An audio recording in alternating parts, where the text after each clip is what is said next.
और साहब, जिस तरह से आपने कहा कि पीडीपी को आपने कई बार बचाया है और ये भी कोशिश की गई कि पीडीपी भी वहाँ इक़्तिदार में आ जाए उस वक्त कश्मीर काज के लिए, तो थोड़ा सा एक्सप्लेन कीजिए सर। क्या सर, क्या? जिस तरह से आपने तकरीर में कहा कि पीडीपी को आपने कई बार बचाया है और ये भी कोशिश की गई कि जब जरूरत पड़ी थी तो आपने बिला शर्त शराइत उनको सपोर्ट पेश किया।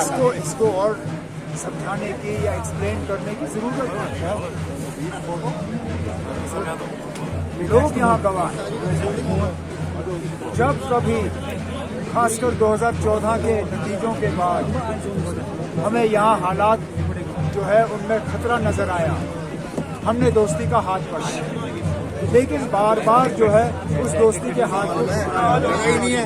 2015 में, 2018 में, 2024 में हम लोग जो हैं, हम इंडिया ब्लॉक में सीटों के लालच से नहीं आए।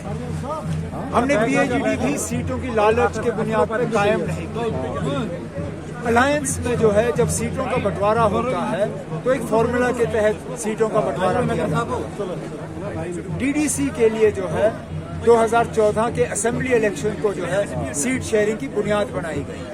जाहिर सी बात है 2024 के पार्लिमानी इलेक्शन का जो सीट शेयरिंग होगा वो 2019 के पार्लिमानी नतीजों के बुनियाद पे होगा। 2019 में हम 3 सीटों पे जीते, नेशनल कॉन्फ्रेंस ने वहाँ उम्मीदवार खड़े किए। 3 सीटों पे जहाँ हम हार गए थे वहाँ पे हमने इंडिया अलायंस से कहा था कि आप जो है इन सीटों का फैसला कर लो। फैसला हो गया है, तो इसमें हमारी क्या गलती है? सर, बीजेपी कहती है कि एक प्रॉपर स्ट्रैटेजी के तहत उन्होंने अपने उम्मीदवार नहीं उठाए, तो इस पे कैसे रिएक्ट करें? सही बात है, बीजेपी की स्ट्रैटेजी है, वो अपने बी टीम सी टीम को आगे ला रहे हैं और बार बार श्रीनगर में इन लोगों के साथ मीटिंग हो रही है। आखिरकार जब चुग साहब दिल्ली से आते हैं और श्रीनगर में मीटिंग करते हैं और वहाँ पे पीपल्स कॉन्फ्रेंस के लीडर को जो है उसको बुलाया जाता है, तो जाहिर सी बात है कि ये बीजेपी की तरफ से जो है इलेक्शन लड़ रहे हैं। निशाना जब होम मिनिस्टर साहब का होता है वो इंडिया ब्लॉक पे होता है, वो नेशनल कॉन्फ्रेंस पे होता है, हमें हराने की कोशिश की जाती है।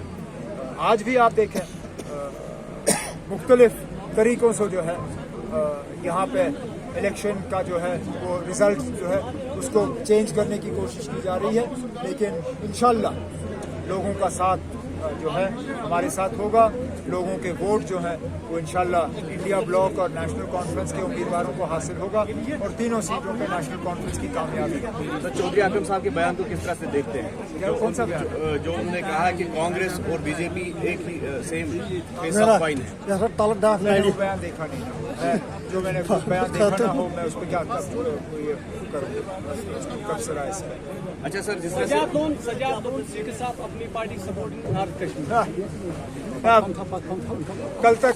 कल तक तो वो जो टूरिस्ट कह रहे थे, आज टूरिस्ट को हराने के लिए उनको जो है भीख मांगनी पड़ी। अगर इतने ही वो दमदार लीडर है तो उनको इस तरह झोली फैलाने की क्या जरूरत पड़ी? अगर मैं टूरिस्ट हूँ, अगर मैं वहाँ जीतने की पोजीशन में हूँ नहीं, तो सजाद लोन साहब को इस तरह बाकियों के सामने जो है भीख मांगने की क्या जरूरत पड़ी? अब वो नंबर दिखा रहे हैं और कह रहे हैं वोट शेयर जो है। अब ये खुद अब सजाद लोन के इस बयान से पता चल जाता है कि उनकी पैरों तले जो है जमीन खिसक गई है और वो अपने दम पे जो है मेरा मुकाबला कर नहीं सकते। अब उनकी किसी तरह कोशिश है कि अल्ताफ बुखारी साहब जो है उनको बचाएंगे या बीजेपी वाले उनको बचाएंगे। सर, आजाद साहब ने आज डिलिमिटेशन कमीशन पर भी जो है सवाल खड़ा किया कि कहा कि गूगल का सहारा लेके डिलिमिटेशन कमीशन दे, उस वक्त डिलिमिटेशन अमल में लाए। काश पहले कहा होता, काश ये बात पहले की होती। गवर्नमेंट के कमिश्नरों के साथ तो उनका कहा था उस वक्त दिल्ली में अपना असर रसूख इस्तेमाल करके कम से कम इन सीटों को तो बचा देते। आज तक समझ नहीं आया, जिस तरह मियाँ साहब ने अपनी तकरीर की कि ये अनंतनाग की सीट को इस तरह तोड़ मरोड़ के बनाया क्यों? समझ में नहीं आता ना क्या सोच के कर रहे थे। लेकिन चलिए, जो किया सो किया। अब लोगों को पता नहीं कब तक इसका खमियाजा भुगतना पड़ेगा। ठीक है सर, बीजेपी का कहना है कि इंडिया अलायंस के कुछ लीडरान जो है आपस में कपड़े फाड़ते रहते हैं, उस पर आपकी रिएक्शन? मैंने तो ऐसा देखा नहीं, मैंने तो कम से कम ऐसा देखा नहीं।